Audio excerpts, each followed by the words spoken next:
하나님 말씀 공독하겠습니다. 사무엘상 2장 1절부터 18절까지.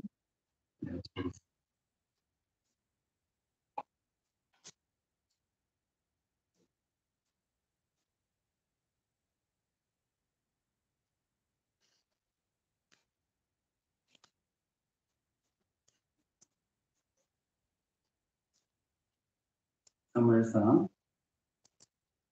1장 1절부터 18절.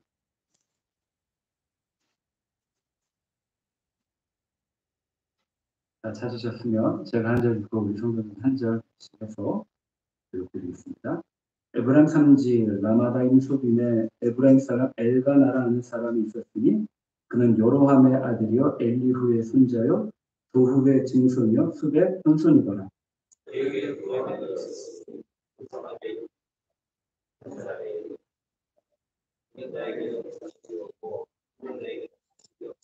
이 사람이 매년 자기 성읍에서 나와서 실로에 올라가서 망군의 여호와께 예배하며 제사를 드렸는데 엘리의 두 아들 홈니와 비나스가 여호와의 제사장으로 거기에 있었더라.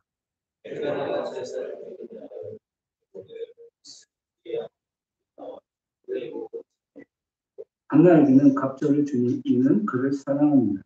그러나 여호와께서 그에게 임신하지 못하게 하시니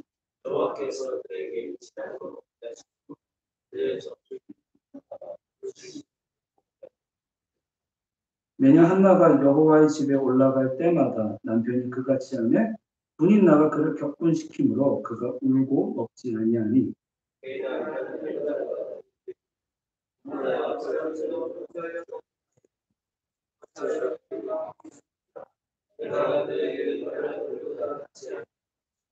그들이 실로에서 먹고 마신 후에 한나가 일어나니 그때 제사장 엘리는 여호와의 전 문설주 곁 의자에 앉아 있었더라. 서원하여 이르되 만군의 여호와여 만일 주의 여종의 고통을 돌보시고 나를 기억하사 주의 여종을 잊지 아니하시고 주의 여종에게 아들을 주시면 내가 그의 평생에 그를 여호와께 드리고 삭도를 그의 머리에 대지 아니하겠나이다.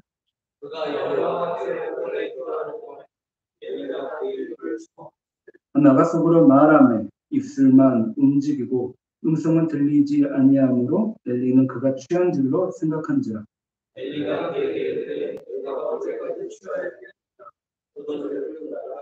한나가 대답하여 이르되 내 주여 그렇지 아니하니이다. 나는 마음이 슬픈 여자라.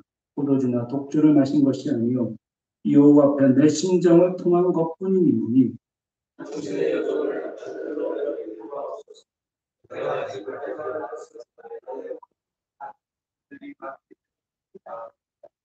엘리가 대답하여 이르되 평안히 가라.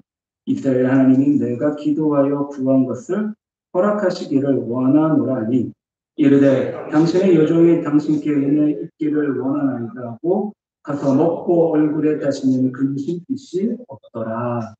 아멘.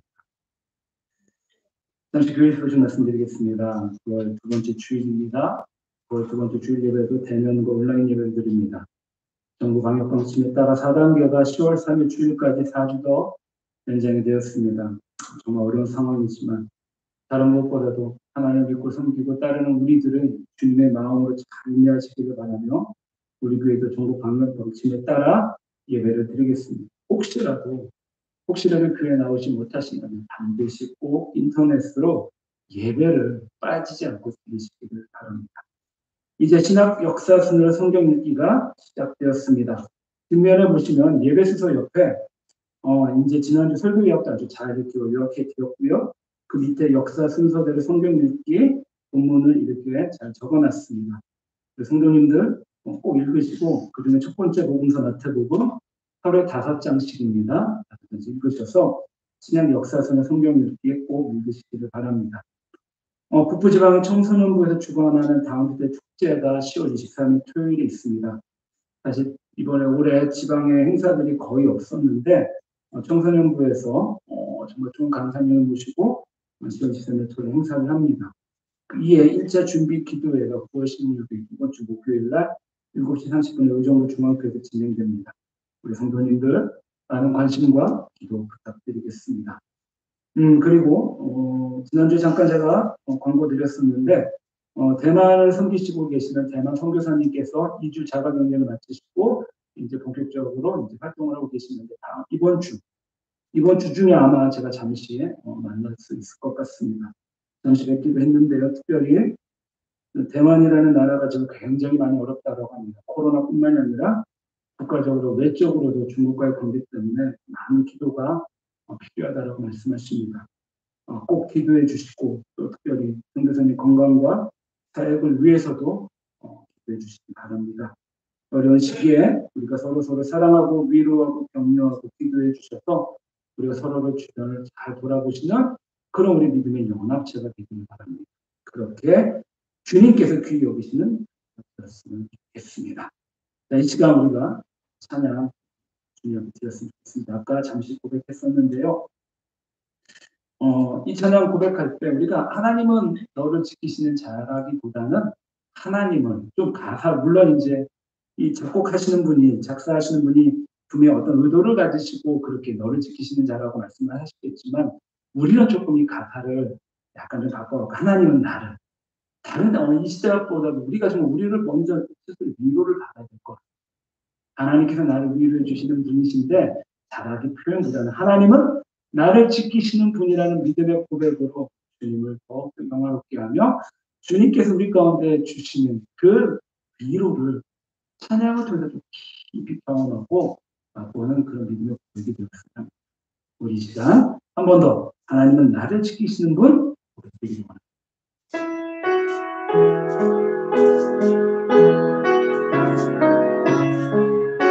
가사를 좀 깊이 묵상하시고 우리가 주님 앞에 좀 찬양하는 고백했으면 좋겠습니다. 하나님은 나를 지키시는 분 하나님은 나를 지키시는 분 나의 우편에 그의 수 아멘. 주님 감사합니다.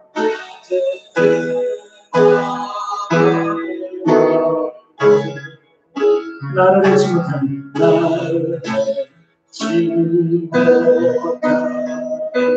하나님은 나를 지키시는 분 하나님 나를 지키시는 분 나의 만남 영계 하시는 주가 나를 지키시는 나의 주 입을 지키시는 아멘. 주님 감사합니다. 늘 살고 나의 어리석은 전이시 나를 만드시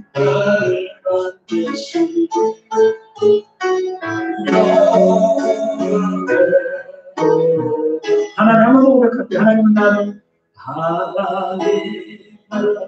나를 지키시 주님 감사합니다. 감사합니다. 주님 이 어려울 때 우리를 지켜주시는 감사합니다. 주님 우리가 더욱더 알기 원합니다. 더욱더 경험하기 원합니다. 더욱더 누리기 원합니다.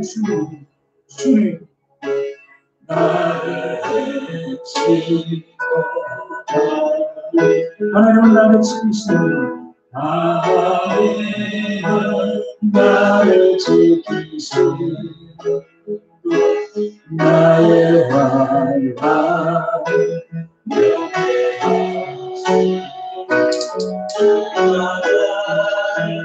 지키시니라 나의 주님을 지키시니라 늘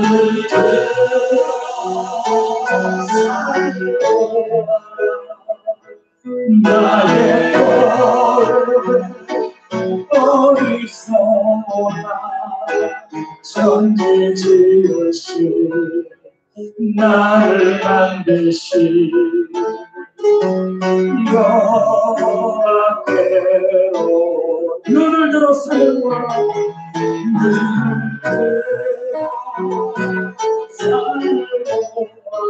날 돕는 나의 어디서나 전지되시 나를 만드시 여호와께로다 전지지으신 나를 만드시 여호와께로다.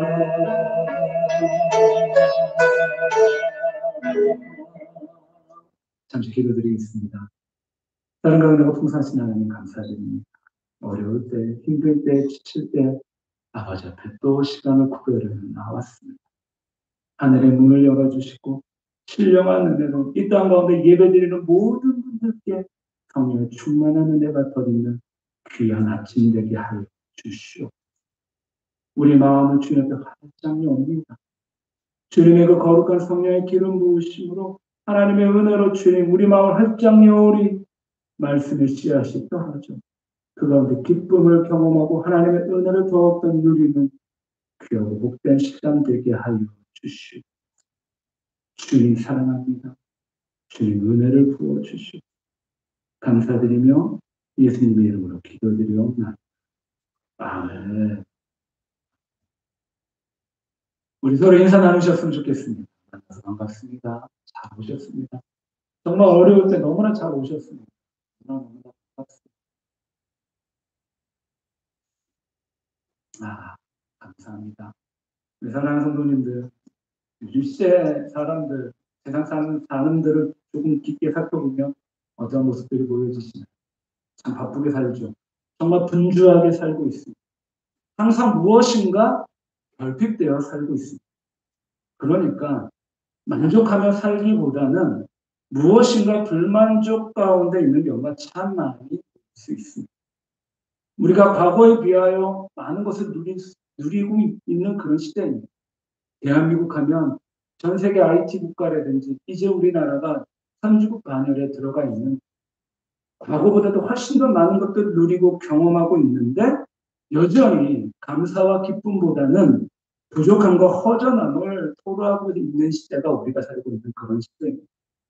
아마도 그 이유가 나도 세상 사는 사람들만큼은 누려야 한다라는 그런 생각을 하기 때문이 아닐까 하는 생각도 들고 남들 다 가는 그런 학교도 가야 되고 남들 다 가는 좋은 직장도 가고 남들 다 하는 결혼도 좀 해야 되고 아이도 낳고 건강하게 살고 그리고 집도 사고 차도 사고 먹고 마시며 다른 사람들보다 풍성하고 풍요롭게 누리며 살아가야 된다라고 생각합니다. 남들처럼 나도 세상에서 좀 누려와야지라고 생각하는데 그런데 문제는 그 누리는 것들을 금방 잊어버리고 내가 가지지 못하는 것 어느 하나라도 부족하면 내 삶은 복이 없는 자다라고 생각하는 경우가 꽤 많이 있다는 것입니다. 다시 우리가 세상을 살면서 인생 가운데 이미 누리고 있는 많은 것들은 별로 생각나지 않고 누리지 못하는 그것에 집착하게 되는 것이 어쩌면 유한한 그런 우리의 연약한 인생이 아닌가라는 생각도 해봅니다. 그리고 나 스스로가 다른 것들과 비교해서 그렇게 생각하는 것도 문제이긴 한데 더 큰 어려움은 무엇이냐? 나만 그렇게 생각하는 것이 아니라 주변에서 나와 같이 관계 맺고 있는 주변의 사람들이 나를 그런 시선으로 보고 때로는 무시하는 말이나 또 때로는 차별을 받게 되면 내가 누리지 못하고 있는 것이 더욱더 크게 보이게 되고 정말로 안타깝게도 나 자신이 상대적으로 비참히 여겨질 수밖에 없다라는 것입니다. 그런데 더군다나 세상에서 믿지 않는 사람들이 하나님을 모르는 사람들이 믿는 우리에게 이런 말이나 차별을 가할 때 분명 우리는 믿음으로 담대하게 잘 이겨낼 수도 있습니다. 그런데 오히려 더 반대로 세상에서 때로는 어려움과 성도의 삶 가운데 고난 가운데 처해져 있을 때 더 가중시키면서 이런 말을 들을 때면은 정말로 더욱더 비참해질 때가 참 많이 있습니다. 분명히 오늘 찬양의 가사의 고백처럼 우리 하나님은 나를 지키시는 분이십니다. 나를 불길 같은 눈으로 지켜봐 주시고 바라봐 주시고 내 삶을 이끌어 가시는 분이신데 세상 사람들이 이렇게 말하는 경우도 있습니다. 내가 믿는 하나님은 왜 너에게 믿지 않는 사람들도 다 가지고 있는 것을 주시지 않느냐. 하나님은 너를 사랑하지 않는 것이든지 아니면 내가 믿고 있는 하나님은 이 땅 가운데 없다라고 이야기하는 사람들도 참 많아요. 성도가 이런 말을 들을 때 어떤 마음이 들까?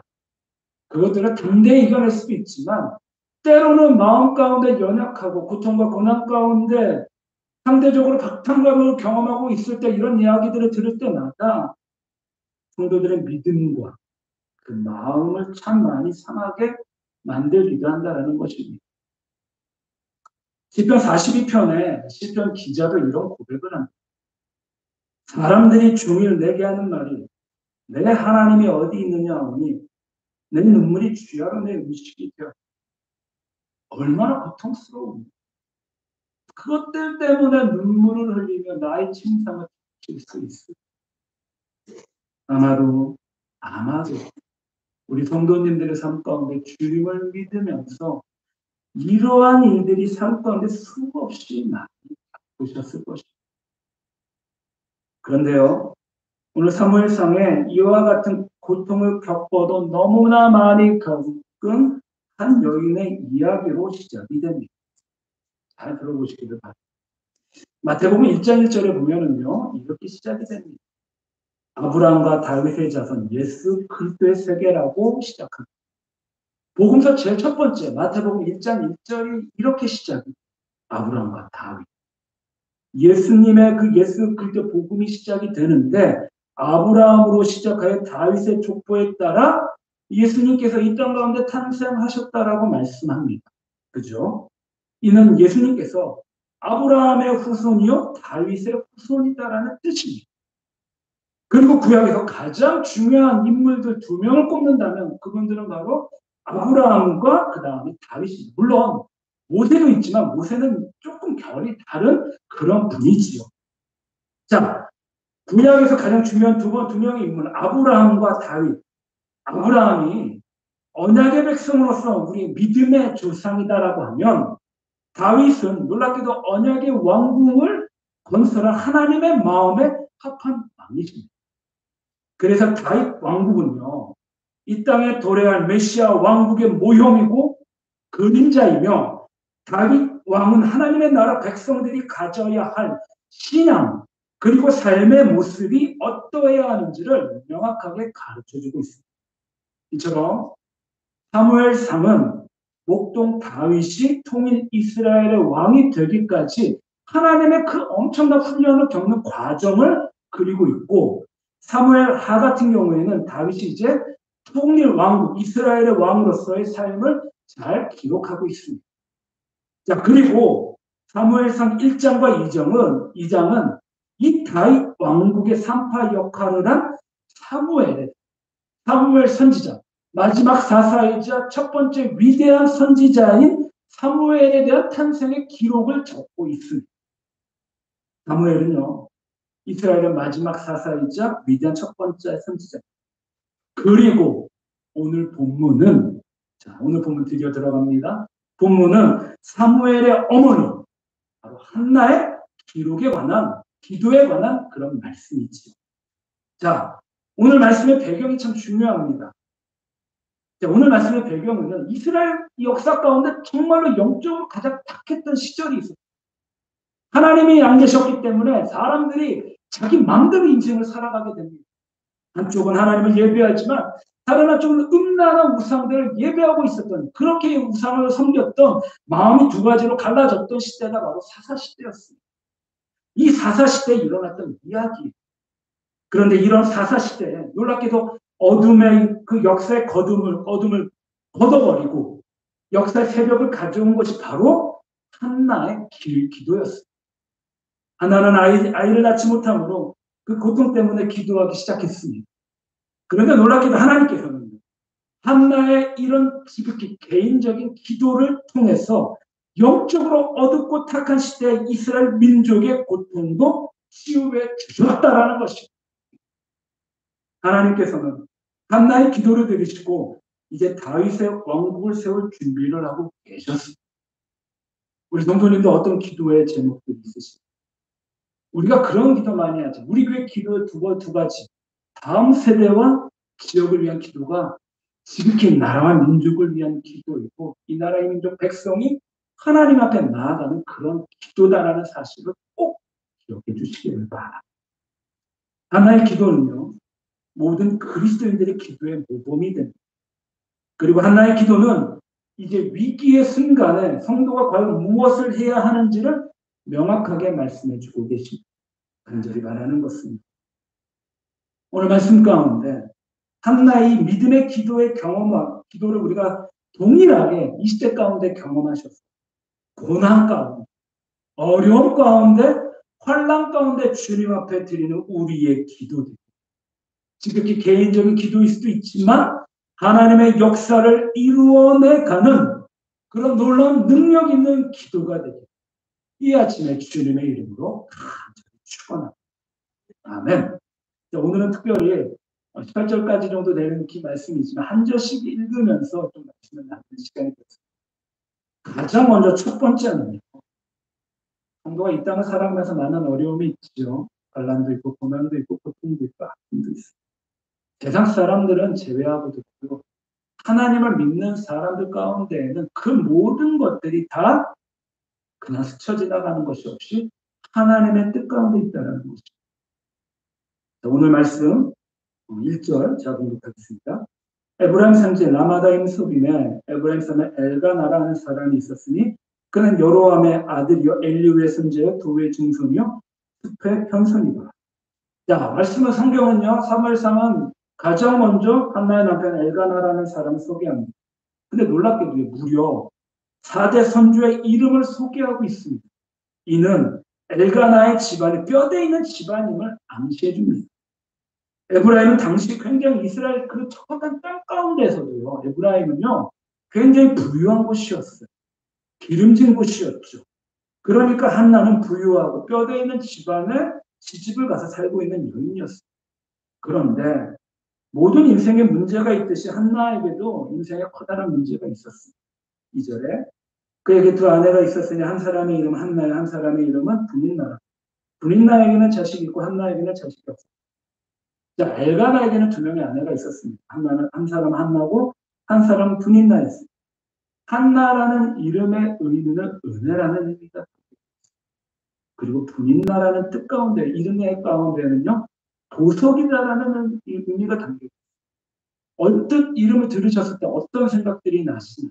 그러니까 한나에게는 한나는 그 이름 가운데 부족하고 연약하여 어쩔 수 없이 하나님의 은혜로 살아가는 그런 내면적인 이름의 뜻이 담겨져 있어. 분인나라는 것은 보석이 어떤 이미지가 그려지죠. 보석이 굉장히 밝죠. 외적인 어떤 그 휘황찬란함이 담겨져 있습니다. 그러니까 분인나는 자기의 능력을 자랑하는 그런 외형적인 사람이었습니다.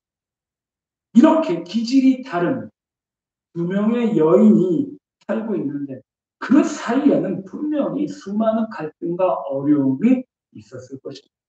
3절에 이 사람이 매년 자기 성읍에서 나와 실로에 올라가서 만군의 여호와께 예배하는 제사를 드렸는데 엘리의 두 아들 홈니와 비느하스가 여호와의 제사장으로 거기 있었다. 엘가나는 이제 매년 자기 성읍에서 나와 실로에 올라가서 만군의 여호와 하나님 앞에 예배를 드립니다. 왜냐하면 실로에는 뭐가 있느냐? 당시 언약궤가 실로에 있었습니다.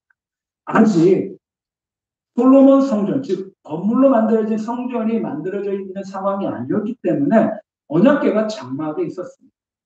거기에는 제사장 엘리의 두 아들 홈니와 비느하스가 여호와의 제사장으로 있었습니다. 자, 4절에 보니까 엘가나는 제사 드리는 날 제물의 분기, 즉 분배받는 몫을 그 안에 군인나와 그의 모든 자녀들에게 주었습니다. 근데 5절에 보니까 한나에게는요 갑절이나 주었습니다. 그러니까 엘가나는 분인나보다 한나를 더 사랑했다는 의미입니다. 분인나는 자녀는 있었으나 남편의 사랑을 받지 못했습니다. 그래서 남편의 사랑을 독차지하는 한나에 대한 어쩔 수 없는 인간적인 시기심과 미움이 불타올랐습니다. 그런데 한두 번도 아니고 제사를 지내러 올라갈 때마다 남편이 한나에게 분깃을 배로 챙겨주니까 분인나가 더욱더 질투심에 사로잡힙니다. 하지만 한나는 남편의 사랑을 받았지만 자녀가 없었습니다. 당시가 자녀가 없다는 것은 정말 큰 어려움이었습니다. 아마도 분인나가 자녀들을 사랑하는 것을 볼 때마다 한나는 자녀를 낳지 못하는 자신을 생각하며 슬퍼했을 것입니다. 제 6절입니다. 여호와께서 그에게 임신하지 못하게 하심으로 그의 족수인 분인나가 그를 심히 격분하게 하여 괴롭게 하였다. 그랬더니 분인나가 틈만 있으면 이제 자녀가 없는 한나를 심히 격분하게 하고 괴롭혔습니다. 7절에 매년 여호와 집에 올라갈 때마다 남편이 한나에게 재물의 분깃을 값질러 주니까 분인나가 이 어려움 가운데 일부러 괴롭히며 한나에게 한풀을 합니다. 그리고 한나는 너무 괴로워서 슬퍼서 울고 먹지 않습니다. 그 모습을 본 엘가는 한나를 위로합니다. 8절에 남편이 열 아들보다 낫지 않느냐고 위로하죠. 하지만 남편이 아무리 위로해도 자녀를 낳지 못하는 한나의 슬픔을 대신할 수는 없습니다. 여기에 남편의 인간적인 그런 유한한 한계가 담겨져 있습니다. 분명 엘가나는 한나를 진심으로 사랑했지만 남편이 아무리 사랑해 주어도 위로가 되지 않았습니다. 그런데 놀랍게도요. 한나는 놀랍게도 남편에게 자녀를 낳게 해달라고 때를 쓰지도 그리고 자녀를 주지 않는 하나님을 원망하지도 않았습니다. 특히 성경에서는 한나가 자녀가 없는 이유를 모두 후반절에 여호와께서 그를 임신하지 못하게 하시니 하나님께서 한나에게 임신하지 못하게 하셨습니다. 또 6절에도 여호와께서 그에게 임신하지 못하게 하심으로라고 말합니다. 그러니까 이 말의 의미는요. 한나가 자녀를 낳을 수 있는데 하나님께서 일부러 막을 닫고 있다라는 의미보다 한나가 임신하지 못하는 것에는 여호와 하나님의 선하신 뜻이 그 안에 담겨져 있다는 것입니다. 그렇습니다. 사랑하는 성도님들.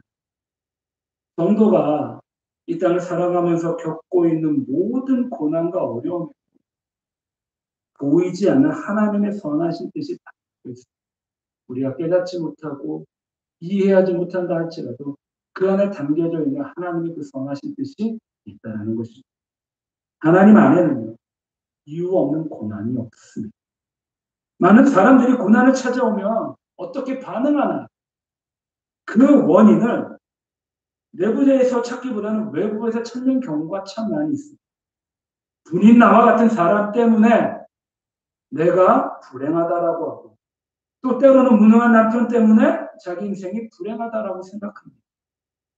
이처럼 불행의 원인을 내부에서 찾는 것이 아니라 외부에서 찾으면 너무나 끝이 없다라는 것이죠. 그리고 그 인생이 더욱더 불행해지고 맙니다. 출애굽 시대의 이스라엘 백성들은요. 하나님의 은혜로 애굽의 노예 생활에서 이제 해방이 되었습니다. 그런데 광야 생활이 이제 만만치 않습니다. 많은 어려움이 기다리고 있었고 마실 물이 없어서 목이 말라 죽을 것 같았고 먹을 양식이 떨어져 굶어 죽을 것만 같았습니다. 그럴 때 어떻게 했나요? 이스라엘 민족이 하나님 앞에 기도하며 매달렸었나요? 아닙니다. 자기의 리더였었던 엄청나고 어마어마한 능력을 행했던 모세에게 원망했었고 모세에게 모든 문제가 있다라고 불평했습니다.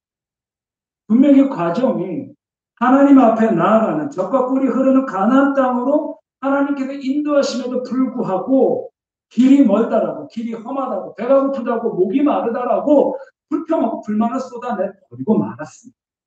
심지어는 하나님이 자기들을 광야에서 죽게 하려고 출애굽시켰다라고 단단대로 원망을 하나님 앞에 내려버리기도 말았습니다. 그래서 다시 외국으로 돌아가려고 했던 사람들도 있었죠. 이렇게 원망과 불평만 하던 이스라엘 백성들이 어떻게 됐나요? 광야 1세대들은 어쩔 수 없이 다 죽고 말았고 광야 2세대, 광야에서 낳고 자란 20살 미만의 세대들은 다 가나안 땅에 입성하고 말하는 것입니다. 하나님께서는 한나에게 고난을 주셨습니다. 한나가 지금 고난을 통과하는 과정에서 믿음이 깊어지고 믿음으로 사는 법을 배우도록 기회를 주셨습니다. 한나가 분인나로 인해 얼마나 많은 세월을 아파하고 고통스러운 눈물을 흘렸을까. 하지만 그 과정을 통해서 한나는 더욱더 영성이 깊어지게 되고 하나님의 계획을 감당할 만큼의 믿음의 여인으로 성장하게 되고 성숙하게 되었습니다. 마치 애벌레가 고치를 뚫고 나와 나비가 되어 푸른 하늘을 날아다니는 것처럼 한나는 고통과 고난을 통해서 성숙하고 그리고 여인으로 더욱더욱 성장하고 자라게 되었습니다. 이처럼 하나님께서 사랑하시는 성도에게 고난과 고통을 허락하십니다. 또한 반대로 분인나 입장에서는 자기의 불행이 다 한나 때문이다라고 생각했습니다. 그래서 한나를 참 열심히 괴롭혔지. 아담의 첫 번째 아들인 가인은 자기의 불행이 동생 아벨 때문이다라고 생각했습니다. 그래서 어떤 일이 벌어졌나요? 동생 아벨을 돌로 쳐 죽여버렸죠. 우리는 분인나와 같이 가인과 같이 이러한 어리석음에 빠져서는 절대로 안 됩니다. 사랑하는 성도님도 우리가 겪고 있는 고난에는 선하신 하나님의 뜻이 담겨져 있습니다. 아브라함의 아내 사내도 사라도 자녀를 낳지 못하는 인생의 문제가 있었습니다. 그런데 하나님께서 그들을 복의 근원으로 부르시고 믿음의 사람으로 키워주셨습니다. 진내 요한의 부모인 사가랴와 엘리사벳도 마찬가지였습니다. 그들의 기도를 들으시고 메시아의 길을 준비하는 선구자로 보내주셨습니다. 하나님께서는요, 분명히 기억하시기를 바랍니다. 사랑하는 자에게 분인나를 주십니다. 다윗왕에는요, 사울이 분인나였습니다. 모세에게는요, 바로 왕이 분인나였습니다.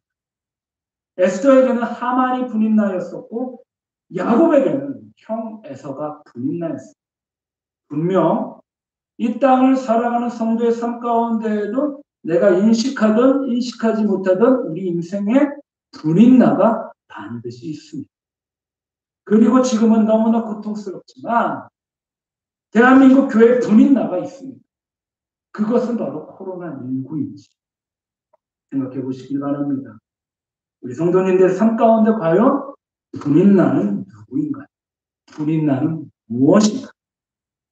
사랑하는 성도님들 삶 가운데 혹시 내게 왜 이런 어려움이 있는지 모르겠다라고 생각하시면 하나님께서 그 일들을 통하여 은혜를 주시기 위함.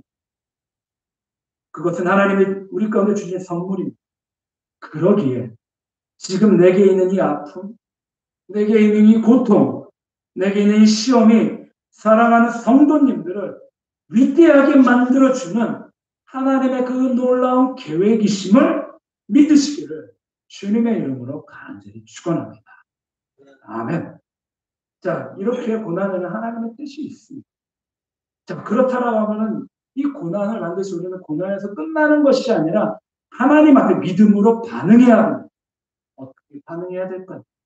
그것은 다름 아니라 하나님께 기도해야 됩니다. 고난의 때 반드시 기도하시기를 바랍니다. 9절에 그들이 실로에서 먹고 마신 후에 한나가 일어나니 그때 제사장 엘리는 여호와의 좀 문설주격 의자에 앉아 있었더라. 이제 엘가나의 가족이 하나님께 제물을 바치고 먹고 마시는데 한나가 일어납니다. 그때 제사장 엘리는 여호와의 좀 문설주격 의자에 앉아 있었습니다. 한나는 마음의 괴로워 여호와께 기도합니다. 10절에 통곡합니다. 그리고 11절에 서원합니다. 11절에 서원하여 이르되 만군의 여호와여 만일 주의 여종의 고통을 돌아보시고 나를 기억하사 주의 여종을 잊지 아니하시고 주의 여종에게 아들을 주시면 내가 그의 평생에 그를 여호와께 드리고 삭도를 그의 머리에 대지 아니하겠나이다. 한나는 하나님 앞에 간절히 기도합니다. 그리고 아들을 주시면 그의 평생에 여호와께 드리고 삭도를 그 머리에 대지 않겠다라고 맹세합니다. 아들을 주시면 나시린으로 구별하여 그러니까 하나님 앞에 종으로 드리겠다라고 맹세하죠. 이것은 나시린에 대한 서약입니다. 나의 신인이란 하나님 앞에 바쳐진 거룩하게 구별된 사람을 의미합니다. 나시린에 대해서는 세 가지의 유구 조건이 있는데요. 평생에 독주나 포도주를 먹지 않는 것이고, 두 번째는 머리에 삭도를 대지 않는 것이고, 세 번째는 죽은 사람, 즉 부정한 시체를 가까이 하지 말아야 되는 세 가지의 원칙이 있습니다. 그러니까 삼손이 머리를 길렀던 것도 머리카락에서 힘이 나는 것이 아니라 나실인이었기 때문에 머리카락을 기른 것이었습니다. 누가복음 1장에 침례 요한 아버지 사가랴에게 천사가 방문합니다. 침례 요한의 출생을 예언하면서 15절에 그는 포도주와 독한 술을 입에 대지 않을 것이 어머니 뱃속에 있을 때부터 성령의 충만함을 입은 자다라고 그렇게 말합니다. 이처럼 한나는 자녀를 낳으면 그를 하나님께 구별해서 바치겠다라고 맹세합니다. 그런데 한나는 많은 자녀를 달라고 기도한 것이 아니라 아들을 주시면이라고 단수로 고백합니다.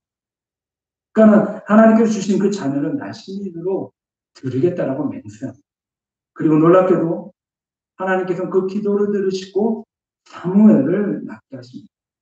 사무엘은요, 영적으로 정말 어둡고 착한 그 사사 시대를 마감하는 마지막 선지자가 됩니다.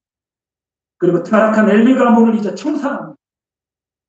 그리고 참된 제사장 시대를 엽니다.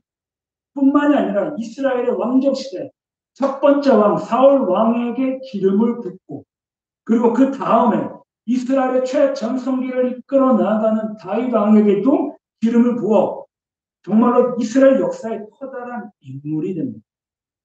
무엇보다도 10절에 보니까는요. 한나가 마음이 괴로워 여호와께 기도하며 통곡하며 서원합니다. 우리 성도님도 마음이 괴로울 때 무엇을 하십니까? 마음이 힘들고 지칠 때 가장 먼저 무엇이 떠오르시나요? 어떤 사람은요, 괴로우면 현실을 도피합니다. 도망가 버려요. 연락도 안 되는 경우가 숱하게 있습니다.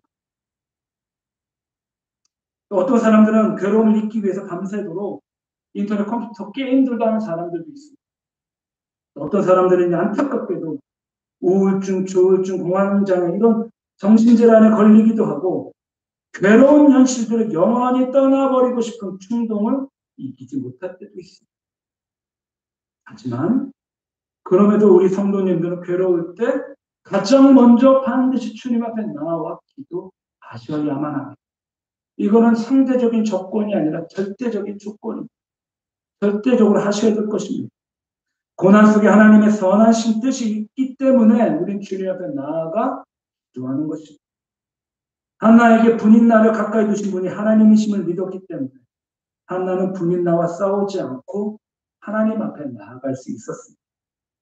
하나님께서는 분인나를 통하여 한나의 신앙을 연단케 하셨고 하나님께만 소망을 두고 살도록 그 믿음을 훈련하셨습니다. 그래서 한나는 분인나 때문에 하나님께 가까이 나아가 통곡하며 기도하게 되었고 그리고 오직 하나님께만 매달리며 나아갔습니다.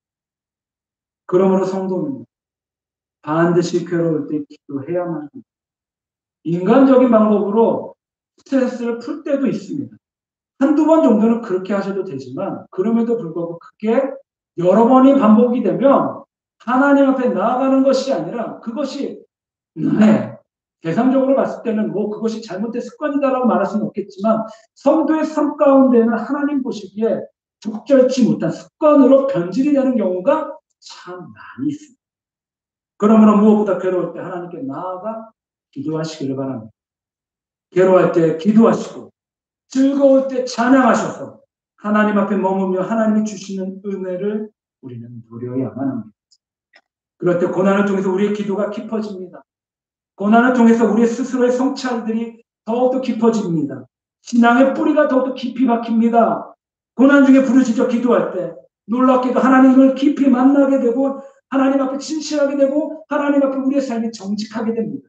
나의 한계를 발견하고 그리고 또 하나님 앞에 더욱더 깊이 매달리게 됩니다.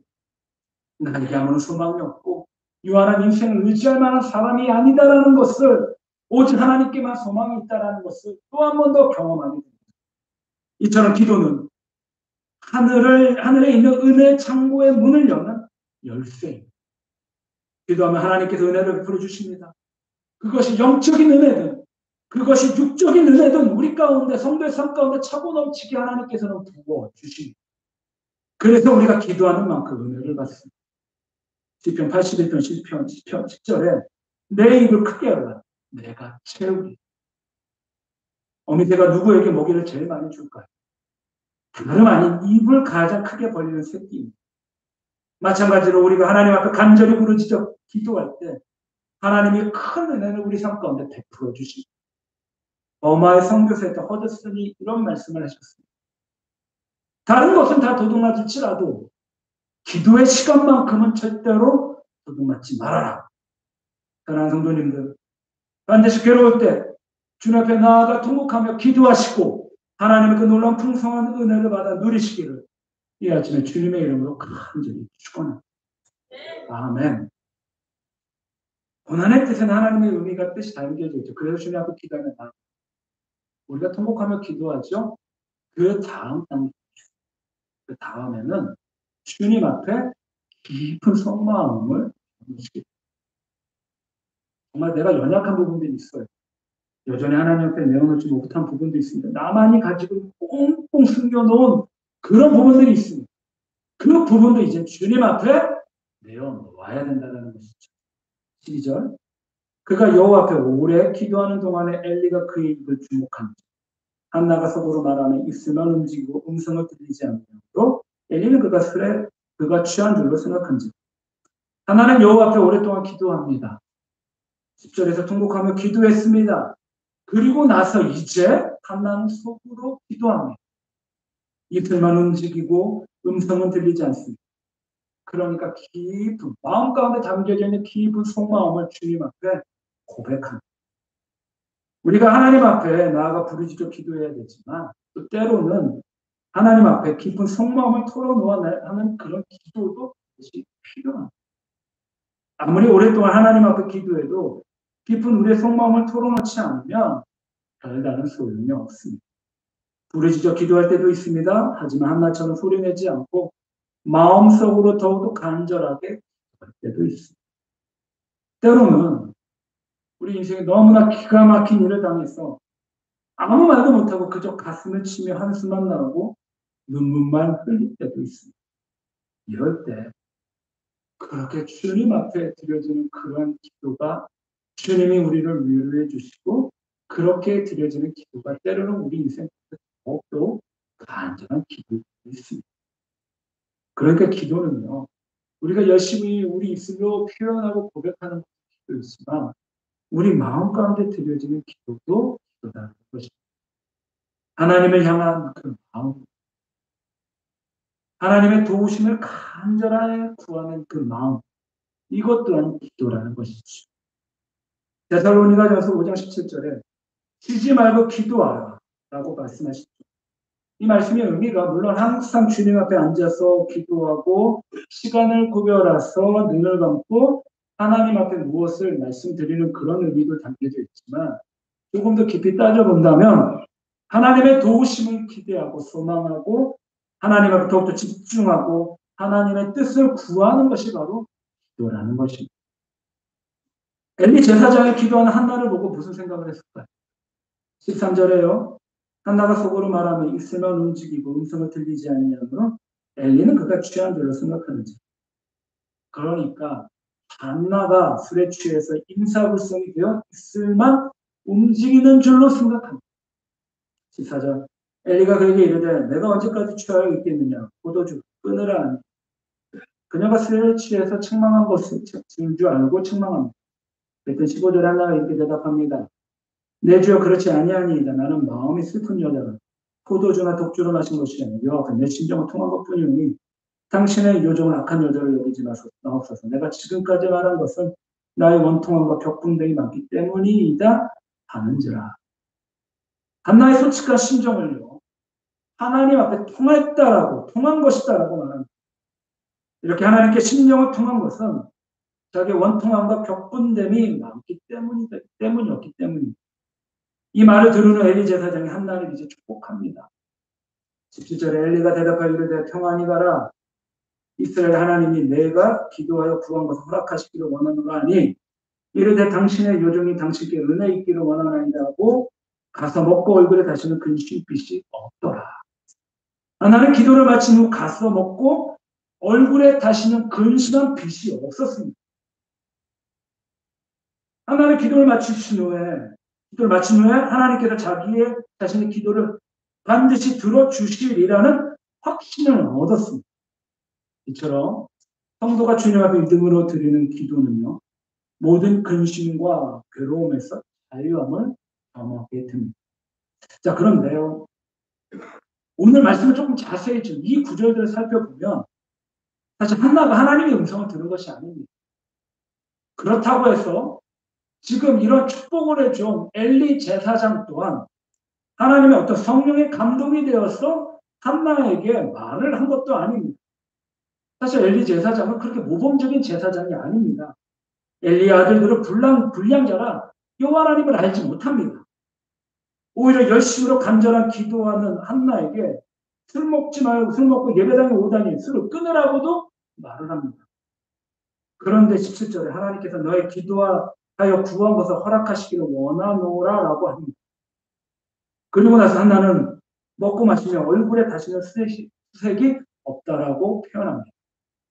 자, 이는요, 다른 어떤 외적인 영역을 떠나서 한나가 하나님 앞에 믿음으로 기도했을 때 그 문제를 하나님 앞에 온전히 맡겼기 때문에 자기 가지고 있는 그 어려움과 아픔을요, 그 여호와 하나님의 그 제단 앞에 하나도 남김없이 올려드렸다라는 의미이죠. 분명 지금 현재 상황에서는 물론 우리가 한나가 사무엘을 낳았고 사무엘이 이스라엘의 놀라운 선지자가 되었음을 우리는 잘 알고 있지만 분명 지금 상황에서 한나 입장에서는 하나님께서 한나의 그 기도를 응답해 주실 수도 있고 또 때로는 응답해 주지 않으실 때도 있다라는 것입니다. 하지만 정말로 중요한 것은 어떤 인생의 어떤 그런 응답을 받고 안 받고 이것은 사람의 입장이라는 것입니다. 기도를 드리는 우리의 입장이 중요한 것이 아니라 그 기도를 들으시는 하나님께서 우리 가운데 부어주신 그 은혜가 더 소중하고 그 은혜가 더 중요하다는 것입니다. 정말 중요한 것은 한나가 자기 자녀의 문제를 하나님의 주권에 온전히 맡겼다는 것입니다. 이제 우리가 주님 앞에 여러 가지 인생의 문제들, 어려움과 아픔들을 간절하게 주님 앞에 기도합니다. 그런데 그 기도가 즉각적으로 이루어질 때도 있고 내가 잊어먹었는데 뒤돌아보니까 그것이 어느 순간인가 응답이 받을 때도 있고 또 때로는 응답이 되지 않을 경우도 있습니다. 그런데 중요한 것은 우리가 주님 앞에 믿음으로 간절히 기도했다면 이제 그 결과는 주님 앞에 온전히 맡겨야 된다는 것입니다. 그리하면 이제 얼굴에 다시는 색이 없습니다.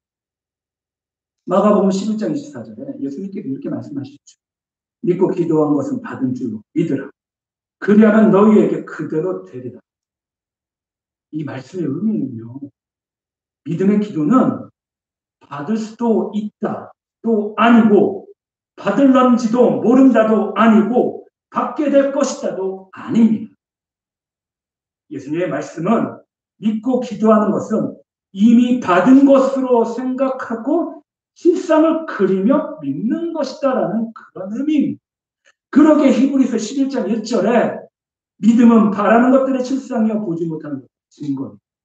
실상을 그리는 믿음이야말로 위대한 기도의 능력을 발휘하게 됩니다. 그리고 그 믿음대로 하나님께서 하나씩 이루어 나아가십니다.